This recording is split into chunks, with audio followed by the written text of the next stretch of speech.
la peligrosidad del residuo. ¿Listo? Como vamos a poder ver acá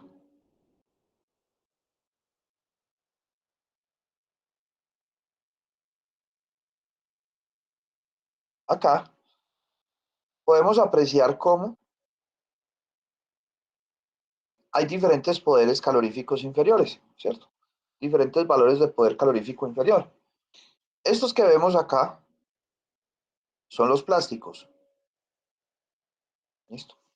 Entre estos plásticos están las espumas de poliuretano, que como les había dicho el semestre pasado, el poliuretano sirve, sirve como, ¿sirve como qué? Sirve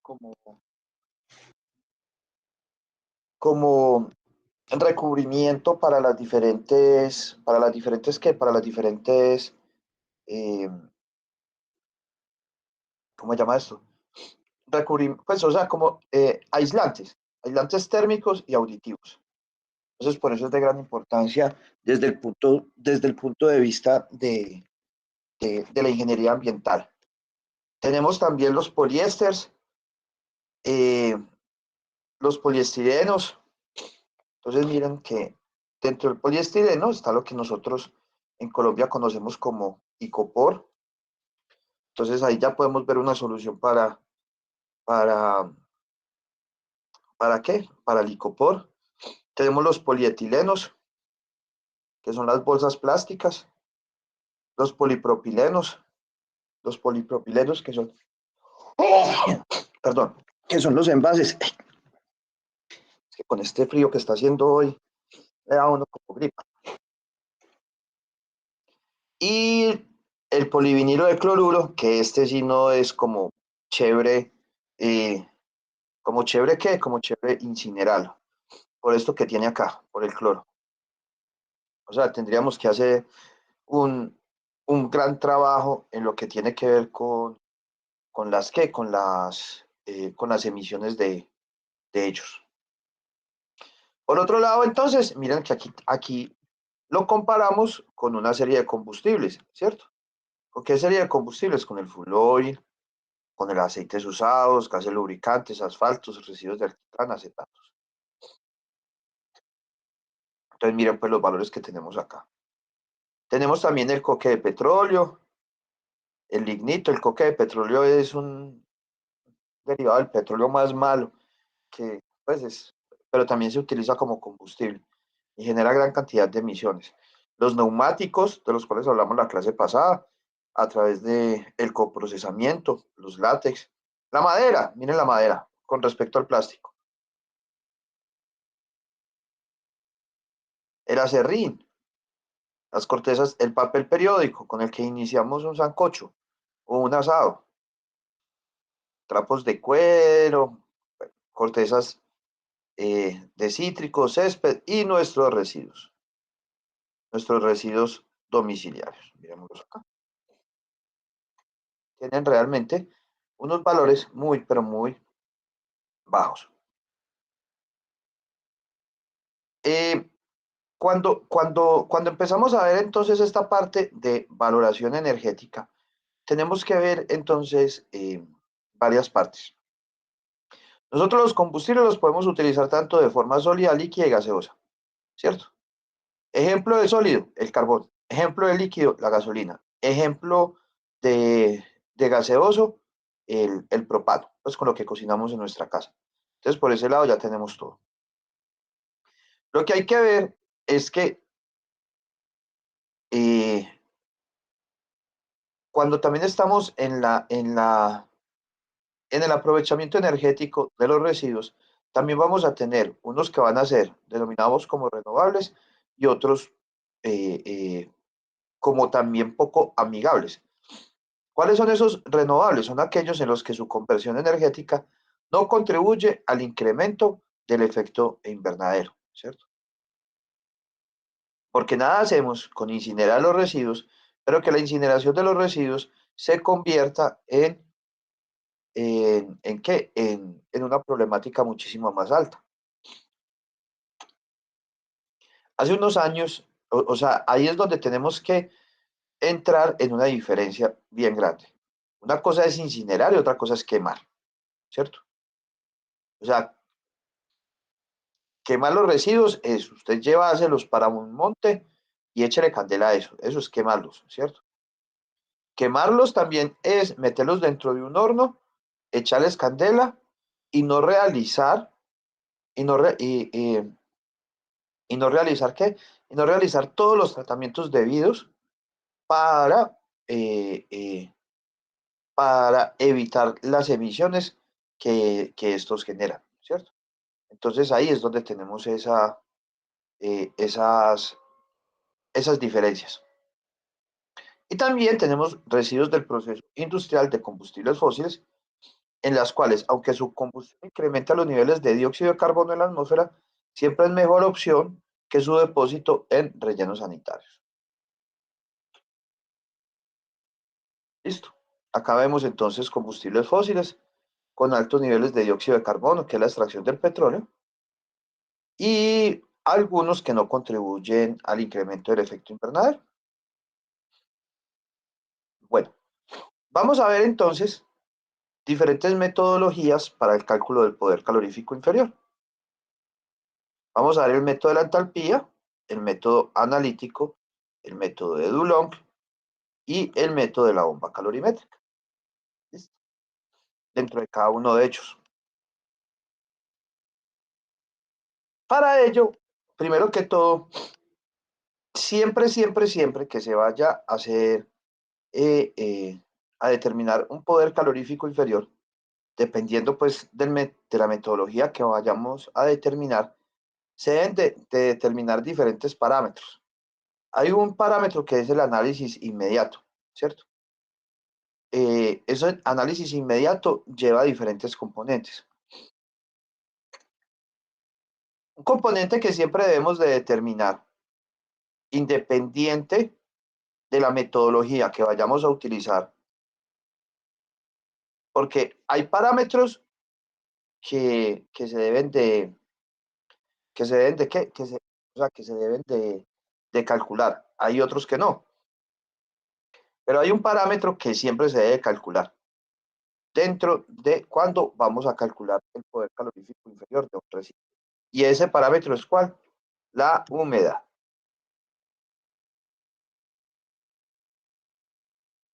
Entonces, la humedad es un parámetro súper recontra importante para el cálculo del poder calorífico inferior, porque dependiendo de la humedad podemos obtener un mayor o menor poder calorífico.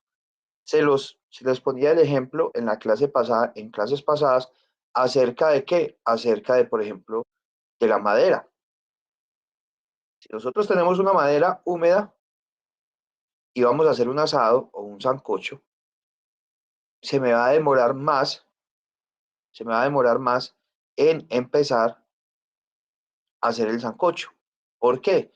Porque voy a tener un primer gasto energético en secar la madera. ¿Listo? Ese es el primer gasto energético. ¿Cuál es el primer gasto energético que voy a tener? Secar la madera. Ya después de secar la madera, ya la madera me va a aportar su calor para yo poder tener esa energía. Entonces ahí es donde vamos a tener algo que son ¿qué? Las reacciones endotérmicas y las reacciones exotérmicas. ¿Qué es una reacción endotérmica entonces? Una reacción endotérmica eh, es donde se está absorbiendo el calor.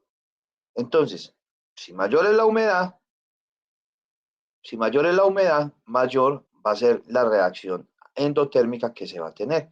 ¿Y por qué va a ser mayor la reacción endotérmica? Porque se va a empezar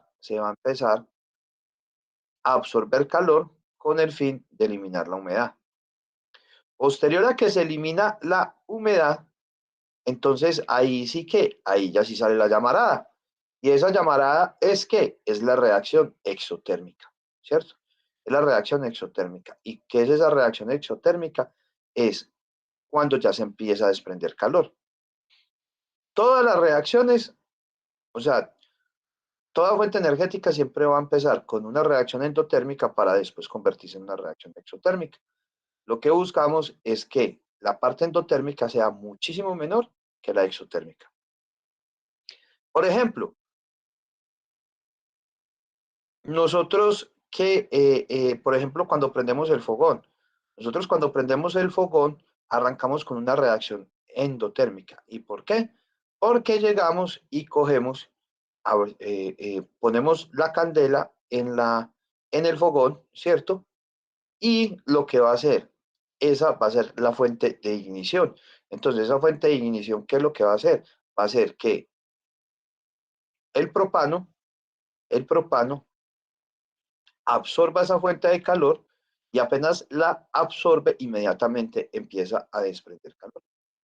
Lo mismo pasa con el carbón, lo mismo pasa con el papel, lo mismo pasa con el plástico, con todo. Entonces, ahí, bueno, si la vuelta es de que es mayor la cantidad de calor que se está absorbiendo que la que se está generando, pues realmente desde el punto de vista económico no es viable la reacción. Por eso entonces es que tenemos que medir la humedad.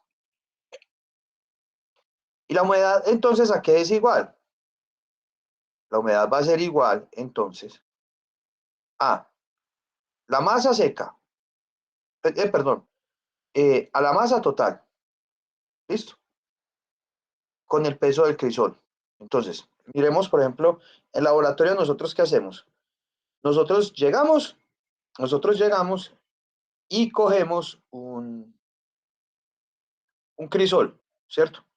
Entonces, ese crisol lo pesamos seco, o sea, lo pesamos sin nada. Llegamos y lo pesamos.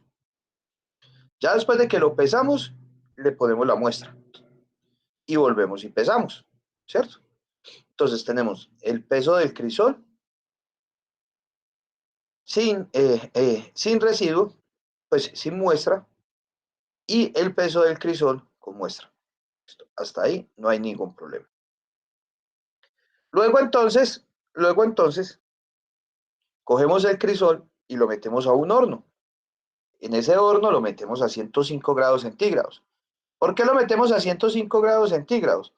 Porque la temperatura de evaporación del agua a condiciones normales es de ¿cuánto? Es de 100 grados centígrados, ¿cierto? Pero entonces lo que hacemos entonces es, lo ponemos a 105 grados centígrados para poder evaporar toda la humedad que tiene. Entonces, ese sería este W3. ¿Y esto va a ser sobre quién? Sobre el peso de el crisol con la muestra menos el peso del crisol. ¿Listo? Así entonces, a grandes rasgos, ¿qué me quedaría? Me quedaría entonces que el peso de la muestra húmeda menos el peso de la muestra seca sobre el peso de la muestra húmeda por 100 va a ser igual al porcentaje de humedad. ¿Por qué le ponemos W acá y no le ponemos humedad? Para esta parte de valoración energética, esto va a ser porcentaje de humedad. ¿Por qué no le ponemos W? Porque también vamos a trabajar con H. Entonces, también vamos a trabajar con el porcentaje de hidrógeno que hay en las muestras. Entonces, se nos puede confundir. Entonces le ponemos este W, pues, y también por la bibliografía en inglés, porque viene de húmedo. ¿Listo? Viene de húmedo o de agua, pues, como usted lo quiere. O si quiere ponemos una A para que sea como agua.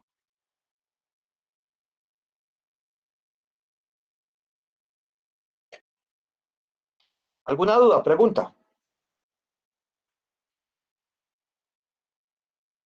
No. Súper bien.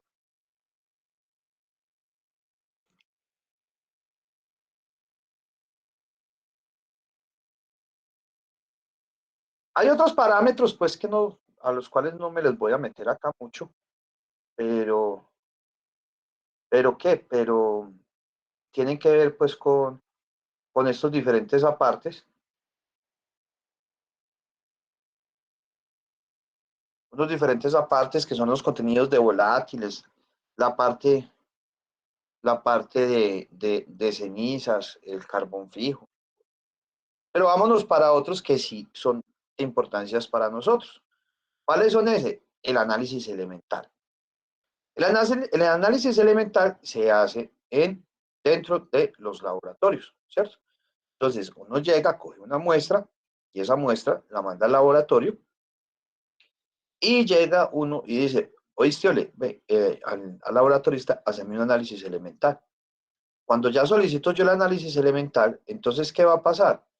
Este laboratorio lo que va a hacer es determinar el contenido de elementos que se gasifican y o que tendrán un aporte calorífico. Entonces me va a decir cuánto es el porcentaje de carbono, de hidrógeno, de azufre, de nitrógeno, de oxígeno, de cenizas, el porcentaje de humedad, qué sustancias inertes hay, qué halógenos hay. O sea, prácticamente me dice todo, o sea, cómo está compuesto este combustible, este residuo. Y así también vamos a determinar cuánto va a ser el contenido energético, la cantidad de materia orgánica fermentable, de inertes y, y, y qué, y la materia orgánica RDF. Eh, RDF son unas siglas también que se tienen como para que más o menos traduce combustible después del rechazo, ¿cierto? Refuse Delivered Fuel, pues más o menos eso pues es lo que viene a traducir. Entonces sería pues como esa materia combustible que aparecería a partir de ellos. Miremos acá entonces diferentes, pues como un ejemplo generalizado acerca de una valoración energética. Listo, acerca de una valoración energética. Entonces miremos, por ejemplo, acá cómo la humedad de la materia fermentable es la más alta, ¿cierto? Y miremos entonces, debido a eso, cómo es su poder calorífico. El porcentaje, el porcentaje que se tiene de, ¿de qué? De residuos sólidos dentro dentro de la muestra, por ejemplo, es del 40%, ¿cierto? Entonces, por ejemplo, acá el 40% de estos residuos va a ser ¿qué? Va a ser materia orgánica fermentable. Por eso su calor total va a ser de 252. ¿Listo? Entonces, bajo ese estamento, bajo esas fracciones, es que vamos calculando cada uno de ellos.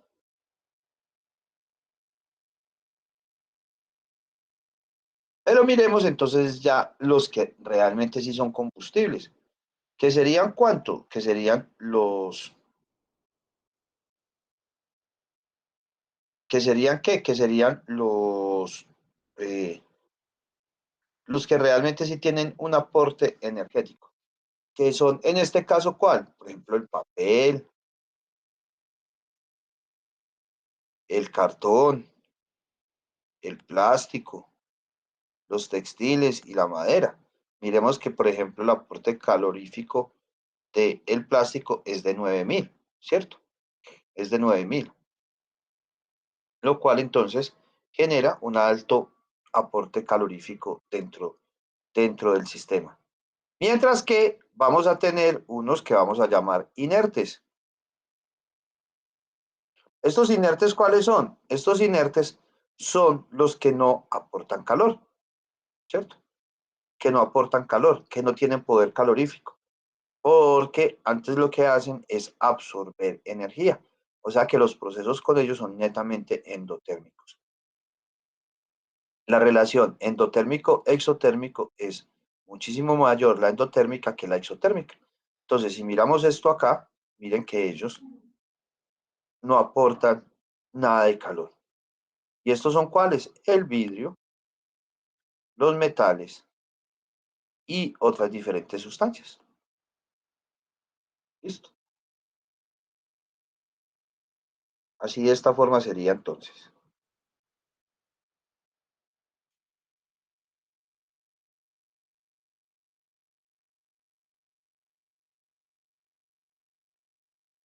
Hay otras definiciones de gran importancia.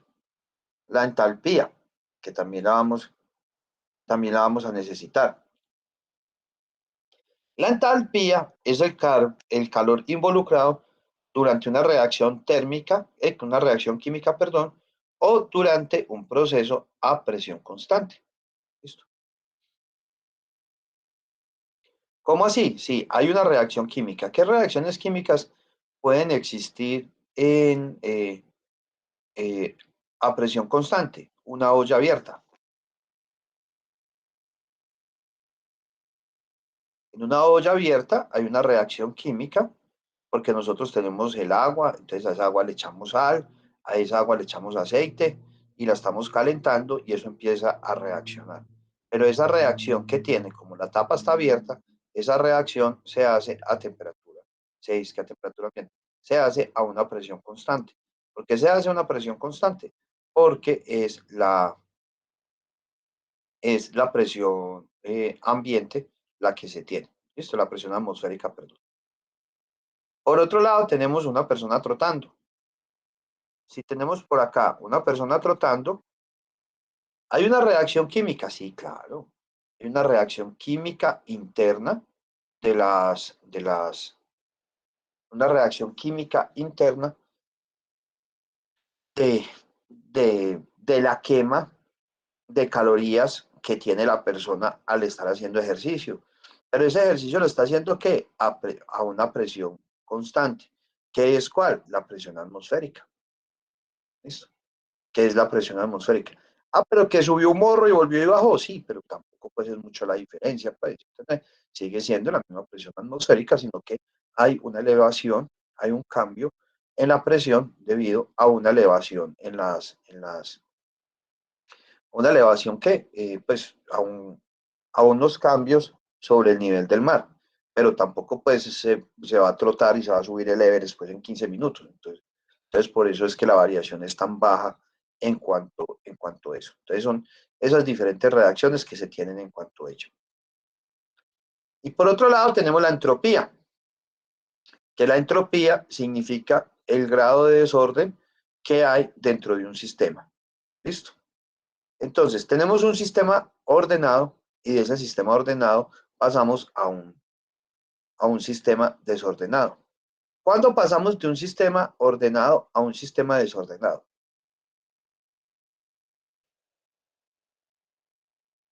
Joan, ¿cuándo pasamos de un sistema ordenado a un sistema desordenado? ¿Cuándo se podría pasar eso? ¿Cómo podría ser? Miremos todo lo que estamos hablando, que todo lo que estamos hablando es físico-química, termodinámica, química, reacciones. Según lo que veíamos por allá en química general, ¿cuáles eran los sistemas más ordenados? ¿O cuál es la materia más ordenada? Joan,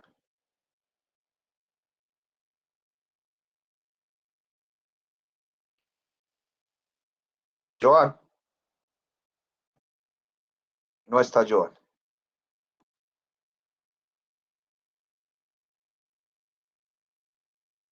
Catalina Restrepo,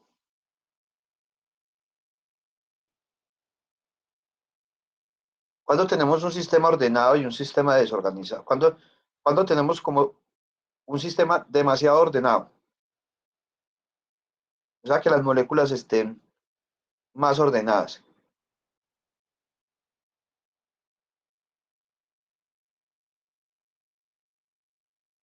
No, Creo que no, un sistema de equilibrio, no.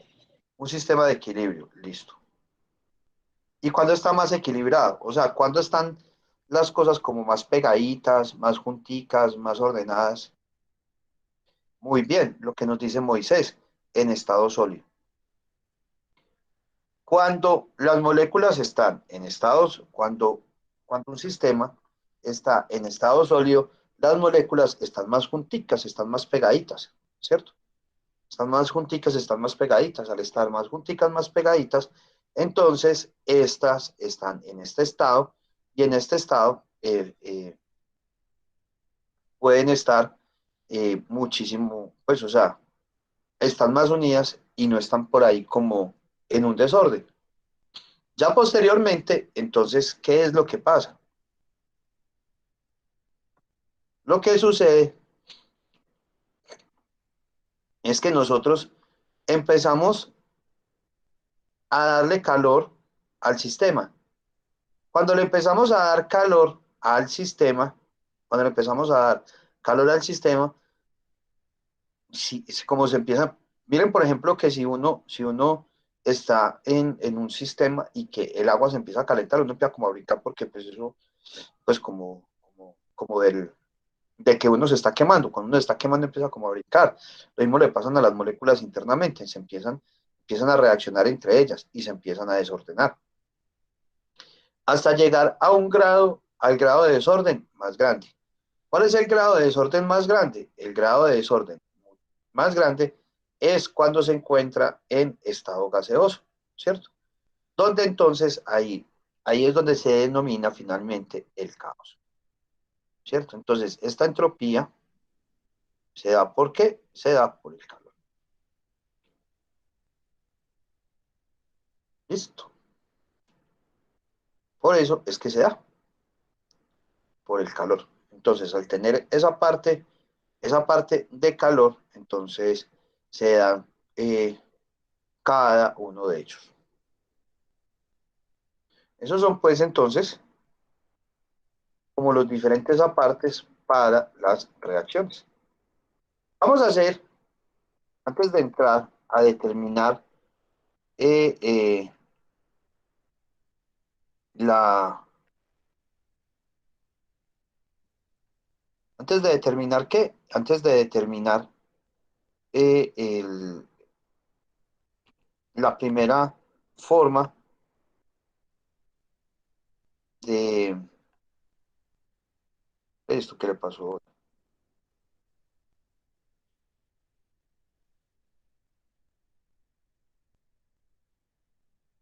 De determinar la primera metodología para el cálculo de la entalpía, vamos a hacer primero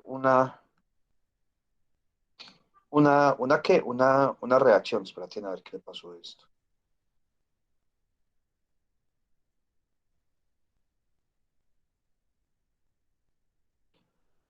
Con el fin, entonces, de poder comprender mejor esto.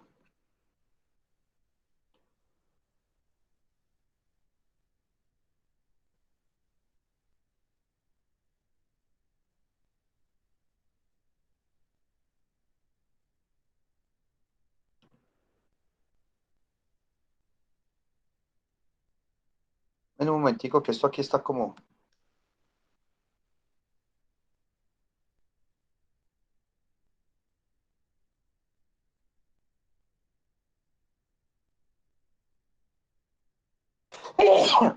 perdón.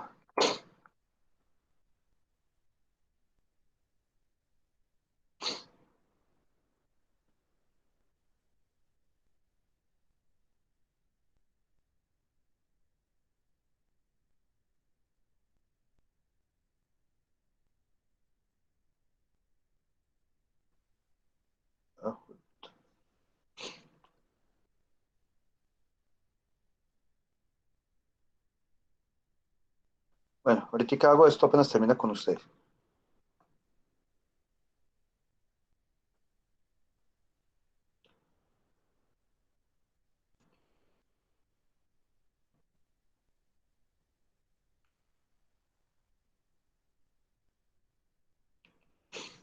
Bueno,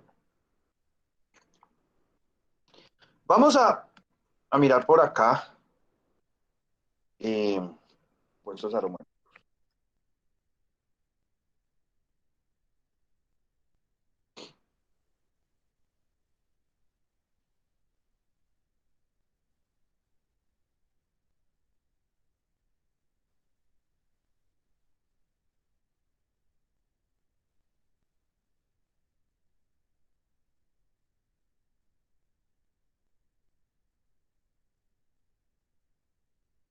Cuma, cumarina.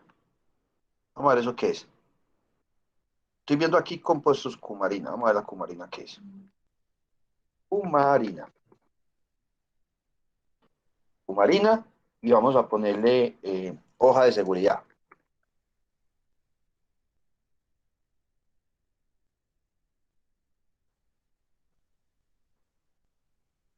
Recuerden, como habíamos visto anteriormente, de que nosotros siempre que nos vaya a entrar un producto a la empresa, siempre vamos a solicitar la hoja de seguridad.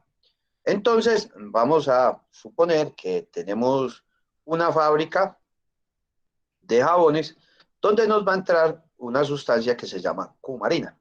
Eso quiere decir que todo lo que toque la cumarina, pues vamos a ver si es una sustancia peligrosa o no la cumarina.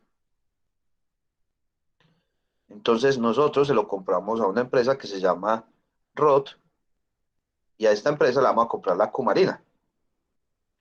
Entonces nos dice, vea, tiene una toxicidad aguda de forma oral y es peligroso para el medio ambiente acuático y con peligro crónico. O sea, que sería una sustancia que,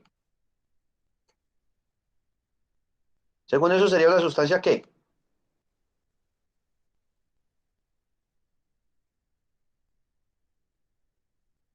Daniela, sería una sustancia que. Profe, tóxica, no. ¿Y qué más? Peligrosa. Sí, es peligrosa, pero es tóxica. ¿Y qué más? Según esto que vemos acá, según estos dos cositos.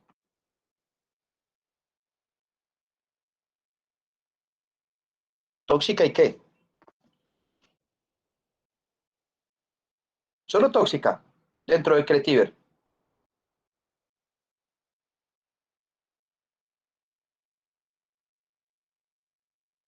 O sea, tiene dos elementos Cretiver. Ya me dijiste uno primero, que es tóxico. ¿Cuál es el otro? Si es peligroso para el medio acuático.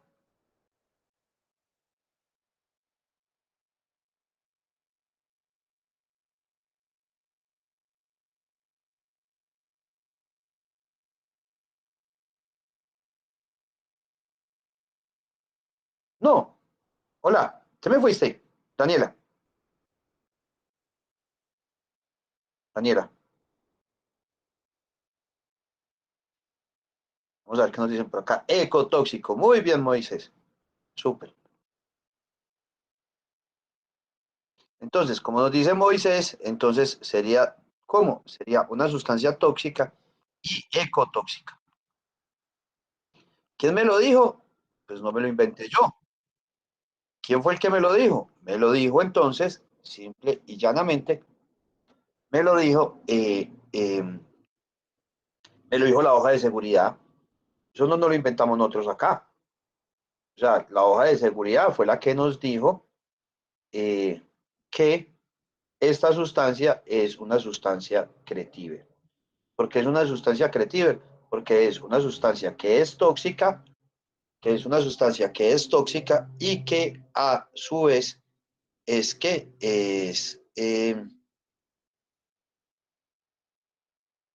una sustancia, perdón, es una sustancia que es tóxica y a su vez ecotóxica. Listo, hasta ahí, muy bien.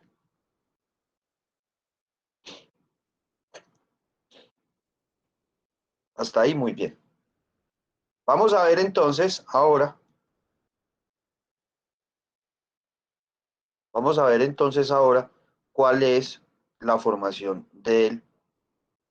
¿cómo se llama esto? De la cumarina. Vamos a darle por acá.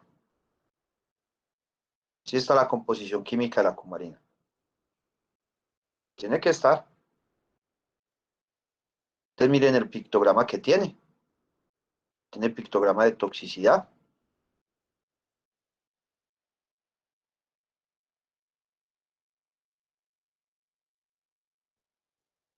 Esto con oxígeno, muy maluco. O tiene dos oxígenos. No, eso, hagámoslo de todas formas. Entonces, su fórmula molecular es como C9H6O2.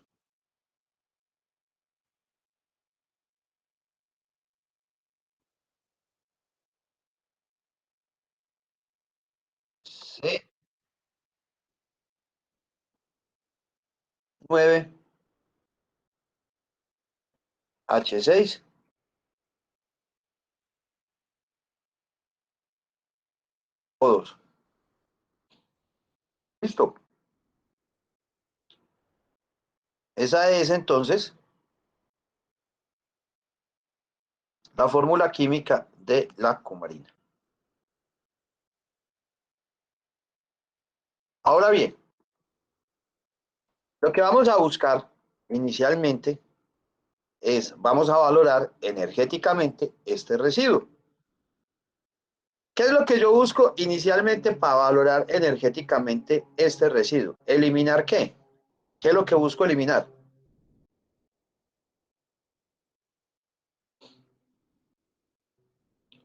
¿Qué busco eliminar? Del residuo. Jessica, la peligrosidad. Muy bien, Moisés. Entonces, yo lo que voy a eliminar es la peligrosidad. Y para poder eliminar la peligrosidad, entonces, ¿qué tengo que hacer? ¿Cómo elimino yo esa peligrosidad? ¿Con qué le elimino la peligrosidad? ¿Qué es lo que hacemos para eliminar esa peligrosidad?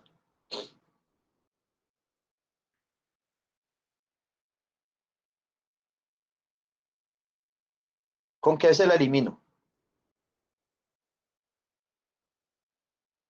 Según lo que hemos visto hasta hoy. ¿Con qué reacciona? Voy a poner a reaccionar la cumina para que elimine su peligrosidad.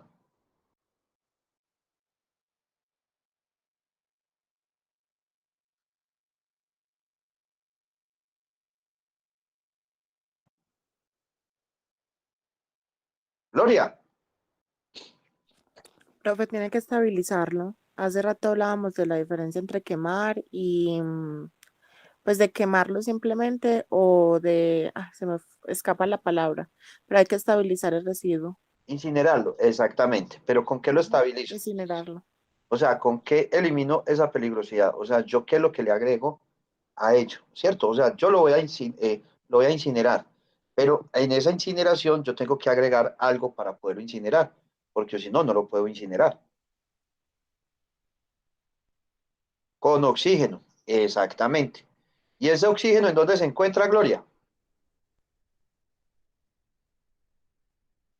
¿Dónde Mm, podemos encontrar oxígeno nosotros? Pues ahorita que estábamos viendo la cadena molecular pues lo que usted hablaba del compuesto, tiene pues, no sé exactamente qué le tenemos que adicionar, mejor dicho, para no ponerme a divagar. Tranquila, pero fresca. O sea, yo necesito hacer la combustión y esa combustión es una oxidación al 100%. Si yo estoy haciendo una oxidación, Gloria, ¿qué es lo que estoy agregando? Oxígeno, profe. Oxígeno, perfecto. Ujú. Y ahora te pregunto, ¿te- ¿cuál es la forma más barata de yo conseguir oxígeno? En el agua. Pero estaría humedeciendo. Otra Ah, forma, ok. ¿dónde más puedo encontrar yo oxígeno? Profe, en el aire. En el aire. Súper. La encontramos en el aire. ¿Cuál es el rollo en el aire? Entonces, aquí podemos hacer dos cosas. O la trabajamos con oxígeno puro, que es demasiado costoso, o la trabajamos simplemente con aire. ¿Y qué sabemos nosotros? Nosotros sabemos que en el aire hay nitrógeno, ¿cierto? ¿Y hay qué? Oxígeno, ¿cierto? ¿Y qué? ¿Y qué? Si yo tengo una mol de aire, esto sería igual a que el 79% sería ¿qué? Nitrógeno. Y el 21% ¿Sería qué? Oxígeno.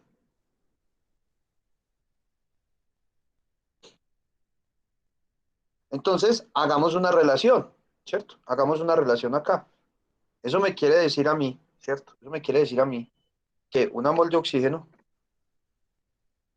si yo hago esta relación, si el 79% es nitrógeno y el 21% es oxígeno, eso me quiere decir que hay una que por cada tres,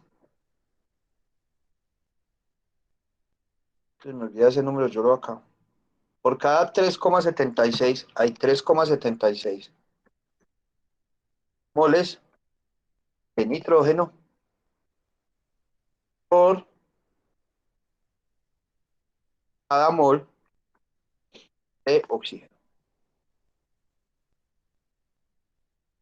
¿Listo? Eso es lo que tenemos entonces. Entonces yo esto lo voy a oxidar ¿con quién? Lo voy a oxidar con aire. ¿Y esta oxidación cómo la voy a hacer? Esta oxidación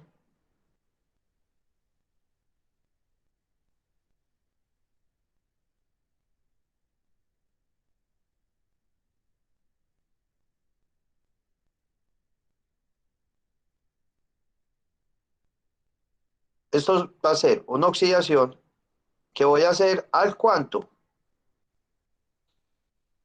La voy a hacer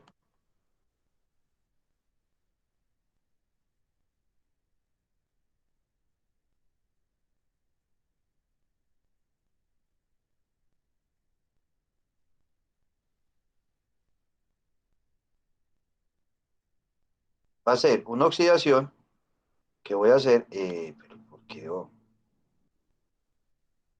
Que la voy a hacer al 100%. Listo. Esta reacción va a tener una oxidación al 100%. Al estar esa oxidación al 100%, ¿qué se me va a generar entonces? ¿Qué se me va a generar al yo tener esto al 100%? Venga, yo borro esto. Vamos a decir que cuando está en azulito, vamos a ponernos algo. Cuando esté la flechita en azulito es porque la reacción es al 100%. ¿Listo? Esta reacción entonces al 100%,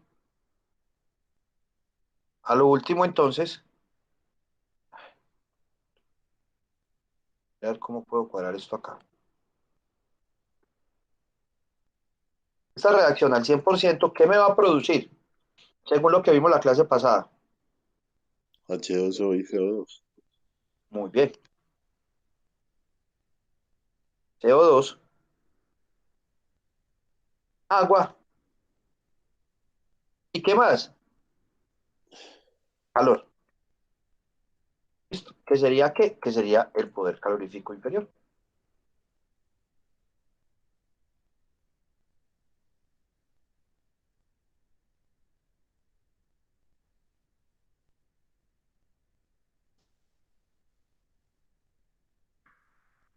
Como el oxidante aquí va a ser el aire, ¿cierto? Como el oxidante aquí va a ser el aire, entonces, ¿cómo me quedaría esta reacción?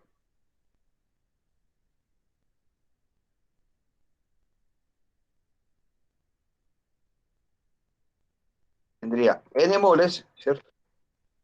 N moles de aire, pero esas moles de aire van a estar entonces, ¿por quién? Por el oxígeno más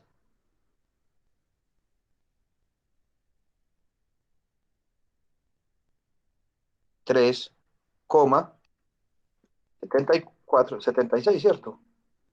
3,76 moles de quién? De nitrógeno. Que esto se me despelotó acá. Esto por acá, sí. Y vamos a cerrar este paréntesis acá.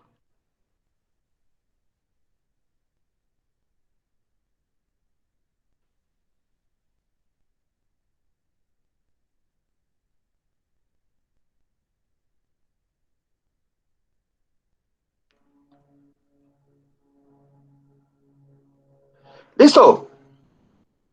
Voy a borrar el calor porque en este momentico no voy a... Pongamos aquí el calorcito.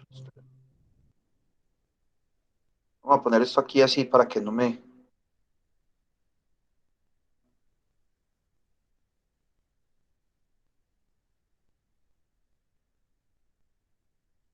Balanceeme la ecuación, por favor.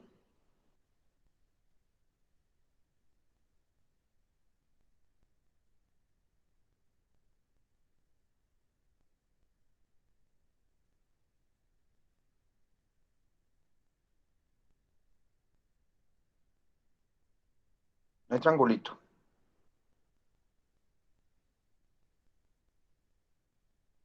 Ah, qué ñoño. Venga para aquí.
¿Listo? ¿Cuánto les dio?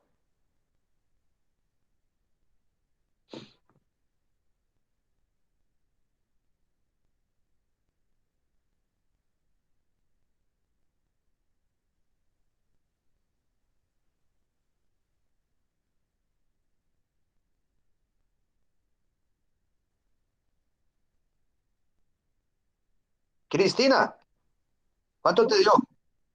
Contanos.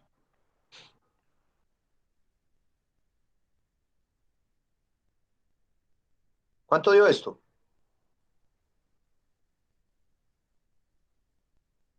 Cristina,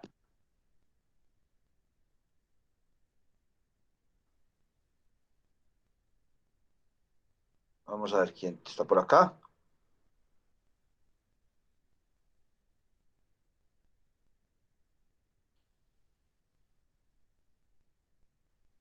No, a nadie le dio. Profe, a mí no me dio. No, porque tiene que dar.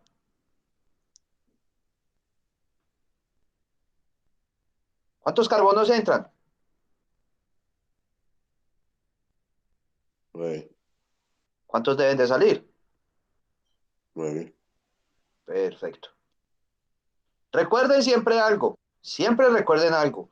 Primero balanceo metales, después balanceo no metales, después balanceo hidrógeno y por último oxígeno. Recuerden eso de química. Por eso les dije, pilas que hay que estudiar en reacciones de oxidorreducción y de tanteo, porque eso es lo que vamos a trabajar de acá hasta que finalicemos. ¿Listo? Entonces, metales, no metales, hidrógeno y por último el oxígeno. ¿Hay metales? No, no hay metales. ¿Hay no metales? Sí, hay uno. ¿Quién? El carbono. Entonces, arranquemos con el carbono. Como arrancamos con el carbono, por cada 9 carbonos que entran, deben de salir 9 carbonos. ¿Listo? ¿Cuántos hidrógenos entran? 6. ¿Y cuántos hidrógenos están saliendo? 2. Entonces, ¿cuánto me debe quedar esto? 3.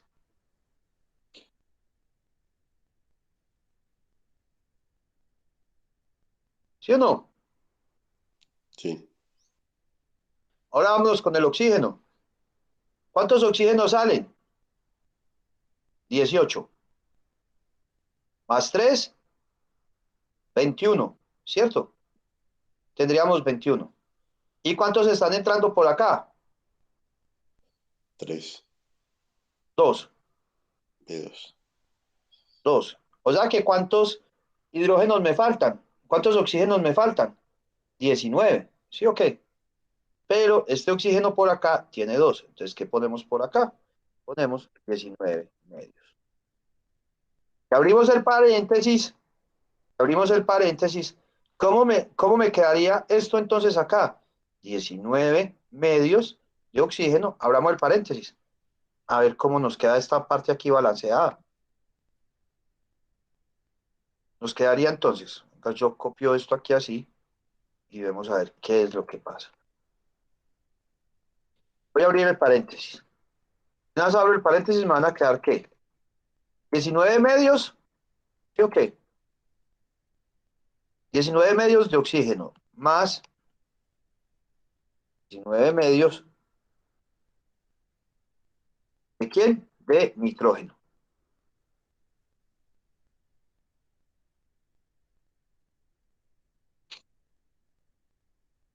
¿Pero qué pasó con el nitrógeno? El nitrógeno, como esta rayita está en azulita, sabemos entonces que si está en azulita, eso quiere decir que la reacción está al 100%. ¿Qué quiere decir eso? Que ¿cómo se llama esto? Cumeno, ¿cómo se llama?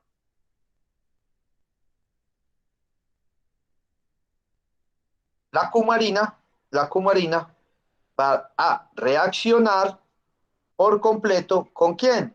Con el oxígeno que se encuentra dentro del aire. Es decir, que el nitrógeno, tal como entró, igual salió. Entonces, por acá, ¿qué me va a quedar? Me va a quedar 19 medios. Vamos a ver por acá esto. Esta vuelta, ¿cómo queda?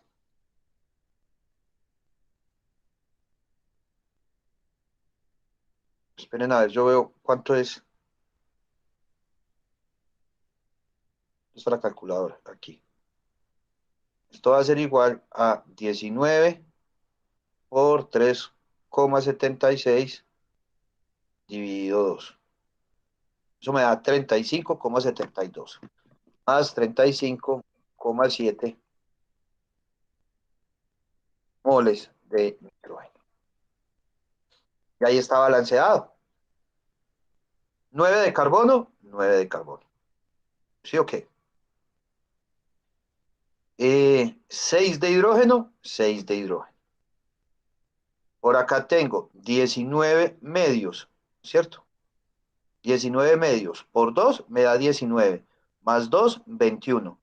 9 por 2, 9 por 2, 18. Más 3, 21. ¿Listo? Y 19 por 3,76 dividido 2 me da 35,7. 35,7. ¿Más quién? Más el calor. Más calor. Entonces con eso ya tenemos balanceado por completo la ecuación. Entonces podemos decir que en total, para oxidar una mol de parío, me puede pues con este nombre, de cumarina,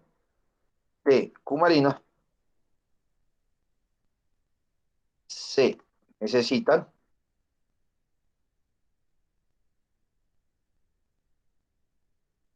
19, no le pongamos 19, pongamos, sí, 9,5 moles de oxígeno. O, en su defecto,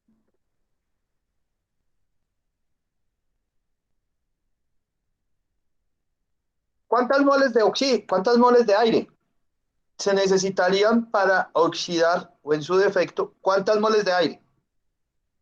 ¿Cuántas moles de aire se necesitarían para oxidar por completo una mol de cumarina?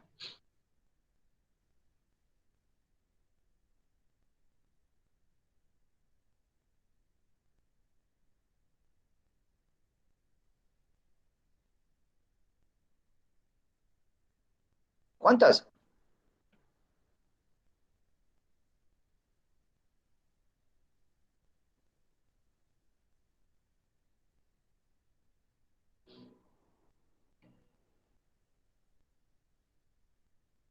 No, no les da.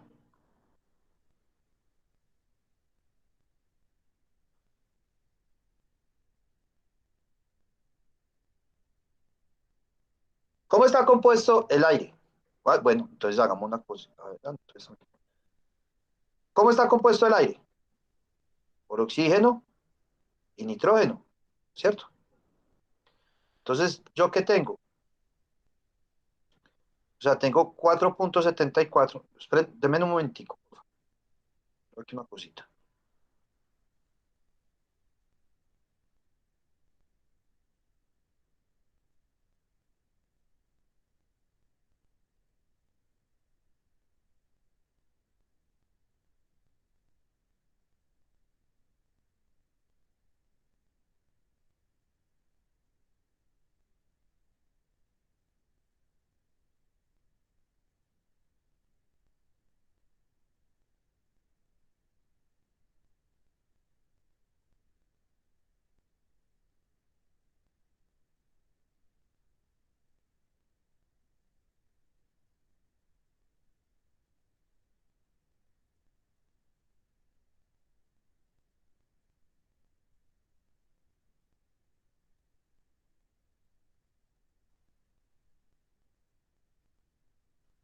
Bueno, pues hagamos esto así más fácil, para que lo entendamos muchísimo más fácil.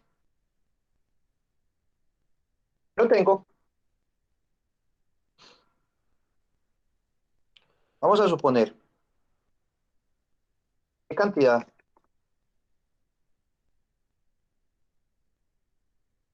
de aire se le debe agregar o qué cantidad, sí, qué cantidad de aire,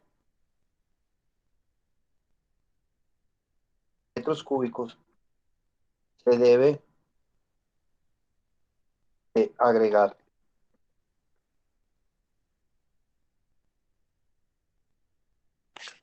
Profe, está Para, compartiendo. perdón,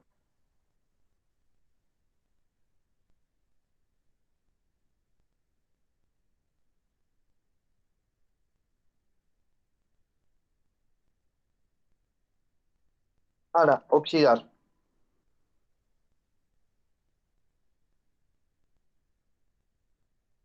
2,5 kilogramos de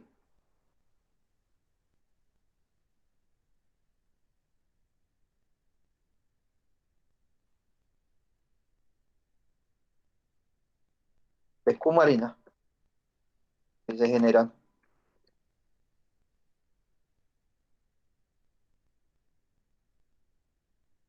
como residuo dentro del proceso químico de una empresa. ¿Listo? Entonces, ¿qué es lo que sucede? Lo que sucede es que una empresa trabaja ¿con qué? Trabaja con cumarina. Y esa empresa al día está generando 2,5 kilogramos. Llega el gestor de residuos peligrosos y apenas llega el gestor de residuos peligrosos, recoge los RESPEC y llegan a la empresa donde donde se va a tratar la cumarina. Entonces llega el ingeniero ambiental y dice, ¿qué me trajeron ahí? Cumarina. Listo. Entonces el ingeniero ambiental se va para la hoja de seguridad, ve que es una sustancia peligrosa y dice, no, esto vamos a oxidarlo, vamos a quitarle la peligrosidad. ¿Y por qué le vamos a quitar la peligrosidad? Lo vamos a oxidar por completo por medio de la combustión. Al oxidarlo yo por completo, Entonces yo ya sé que eso se va a convertir en dióxido de carbono y agua. Al convertirlo en dióxido de carbono y agua más calor, estoy haciendo una valoración energética. ¿Por qué? Porque estoy eliminando su peligrosidad. Hasta ahí todo muy bien. ¿Cuál es el rollo? El rollo me dice, viejo, pero yo no tengo oxígeno. Toca echarle a eso aire, no hay ningún problema. Y entonces, ¿cuánto tengo que meter, cuánto aire a comprensión tengo que meterle a esto para poder eliminar por completo? Entonces uno dice aquí, se le tiene. Deme un momentico, que yo soy el ingeniero ambiental de acá, y entonces yo ya puedo llegar a saber cuánto es. Entonces dice, listo, no hay ningún problema. Entonces yo digo, yo tengo 2.5 kilogramos, ¿cierto? Pongámoslo esto en gramos, pues, para que no tengamos problema. Yo tengo 2.500 gramos. ¿De quién? De cumarina. Voy a ponerlo así. Pero entonces tengo que determinar la relación molar que hay entre la cumarina y el aire. ¿Listo? Entre la cumarina y el aire. Yo sé que yo tengo 19.5, ¿cierto? ¿Cuánto pesa el aire? ¿Cuánto pesa el aire? Vamos a ver entonces. Yo tengo 9.5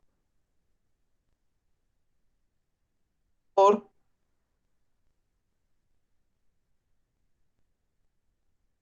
abrir esto en paréntesis, 9.5 por 32. ¿De dónde viene ese 32? Ese 32 es el 9.5 viene de 19 dividido 2. ¿Por qué viene? ¿De dónde viene el 32? ¿Cuánto pesa el oxígeno? 16. ¿Cuántos oxígenos tengo? 2. Eso quiere decir que esta moleculita me pesa ¿cuánto? 32. Más 3.76. ¿Por qué 3.76? Que es la relación nitrógeno-oxígeno dentro de la molécula del aire. ¿Por cuánto?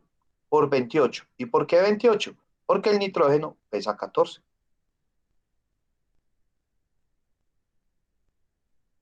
Más 3,76. ¿Por cuánto? Por 28. ¿Y estos son qué? Esto que tengo acá, esto que tengo yo acá, son gramos ¿de quién? De aire por cada mol de aire. ¿Entendido, muchachos?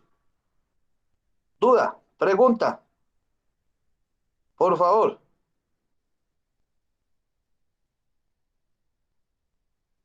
¿Todo claro? Pues sí. Profe. Sí. ¿Sí o qué? Esto es muy fácil. Esto es sino que, eso es lo bonito de esta materia, que aplicamos todo lo que uno decía. Por ejemplo, mi hija cada rato me dice, ¿y eso para qué lo necesito yo en la vida? Y yo, espere y verá. Entonces le empiezo a dar ejemplos. Eso es lo mismo que uno se explicaba por allá en primer semestre. Yo, pero yo para qué esto, yo para qué esto. Vean que ya estamos aplicando todo lo que hemos visto de física, termodinámica, química general, etcétera, etcétera. Aquí lo vamos aplicando. ¿Y cuánto pesa la cumarina? La cumarina pesaría, entonces vamos a ver. Hay 9 carbonos, ¿cierto? 9 carbonos, 9 carbonos. Poner todo esto aquí dentro de paréntesis. 9. ¿Por cuánto pesa el carbono? Por 12. Más. Tengo 6 hidrógenos. Y el hidrógeno pesa 1, ¿cierto? Más. Hagámoslo de una vez. Tengo 2 oxígenos, y cada oxígeno pesa 16. Entonces, ¿esto me daría cuánto? Esto me daría 32. Esto serían 32 gramos cumarino, cumarina por cada mol. ¿De quién? De cumarina.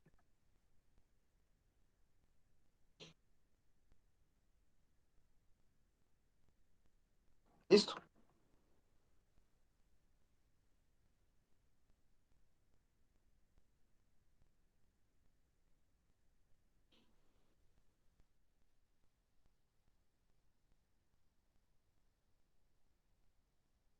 Y aquí tendríamos mol de aire. Esto que sería la relación, entonces, ¿qué tendríamos dentro de cada una de ellas?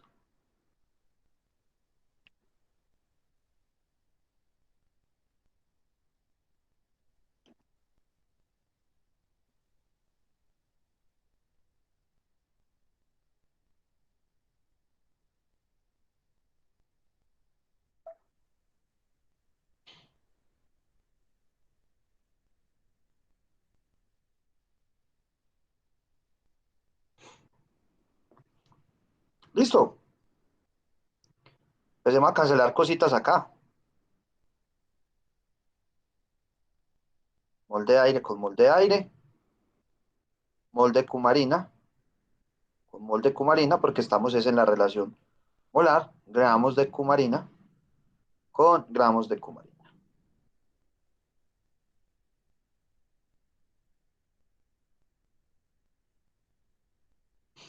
Por favor, me dicen cuánto da esto.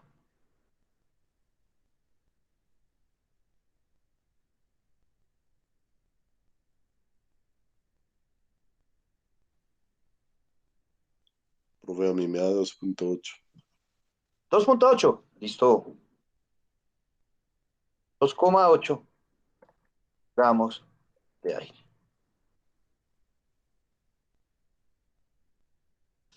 Ya tan poquito.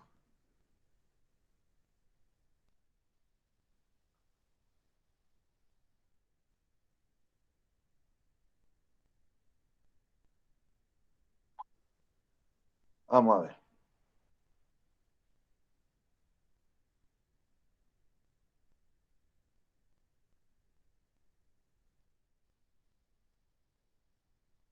Esto sería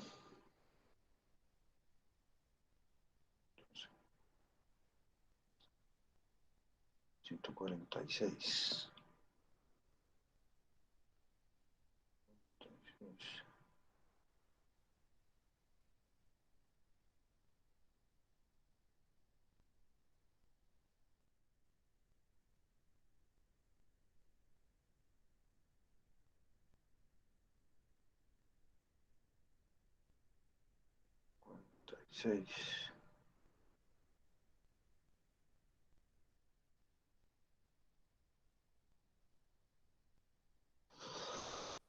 Pues a mí me da 7.000.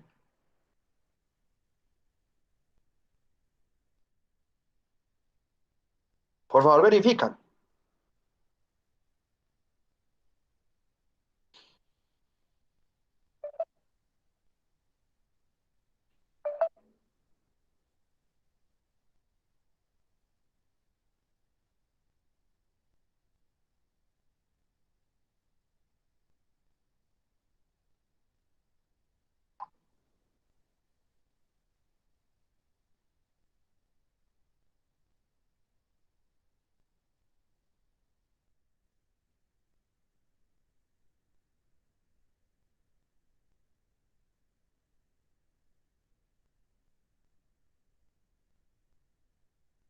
¿Cuánto les dio, muchachos?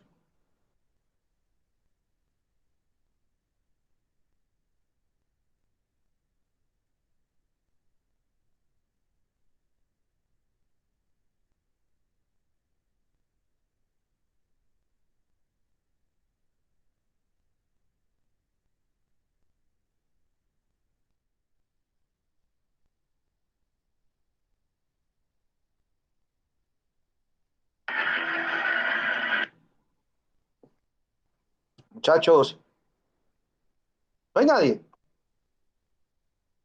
Se me fueron. Profe, ya 7.000. 7.000. Ah, listo, sí. Sí, no, no. Eso sí, 7008. Listo, perfecto. Entonces, yo tendría aquí 7008 gramos de aire. Pero pesar gramos de aire es muy berraco. Entonces, como no pesamos gramos de aire, entonces, ¿qué es lo que hacemos? Sacamos la densidad del aire. La densidad del aire, si no estoy mal, creo que es 1.229.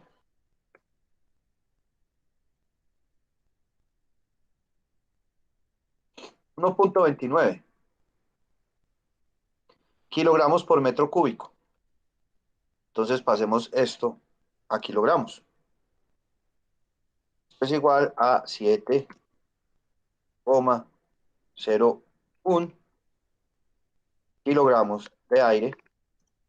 No, por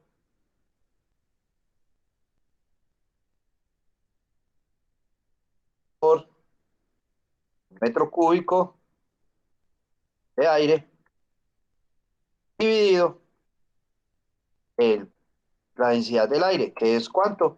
Pues a 0 grados centígrados, pongámoslo acá, pongámoslo en 1.29 kilogramos de aire. Cancelo kilogramos de aire con kilogramos de aire.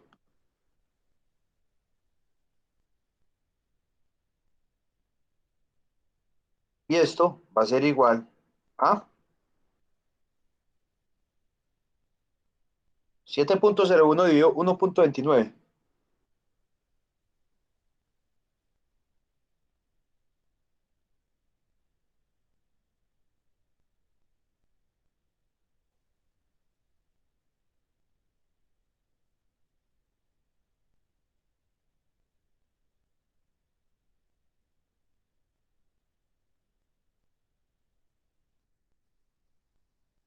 Qué calculadora tan.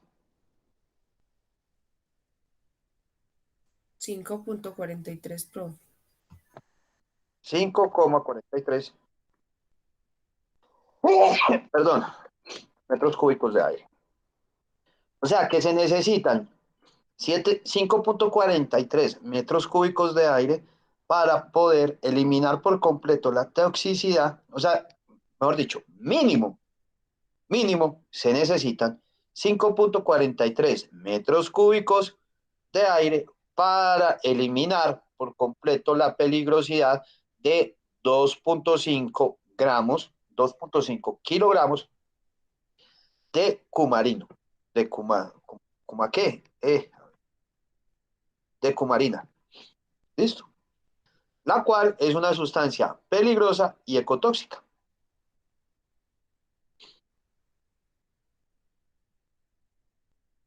¿Dudas? ¿Preguntas? No. Bueno, muchachos, creo que después de esta clase ya saben que tienen que darle una repasadita a reacciones químicas si se sienten flojo en eso. Listo. Revisen en su cuaderno o revisen los videos que les envié la clase pasada, los videos de la española, todo eso para que puedan tener una buena, para que, o sea, es algo que ya vieron y pues el cerebro de nosotros es tan grande que inmediatamente vemos eso, inmediatamente se nos reactiva y decimos, claro, eso yo lo vi, esto es así y así y así de esta forma. ¿Listo? Bueno, muchachos, feliz día, se cuidan. Profe, el parcial sería el viernes, ¿cierto? El parcial es el viernes, sí, Gloria. Listo, gracias. ¿Ves, profe? Chao.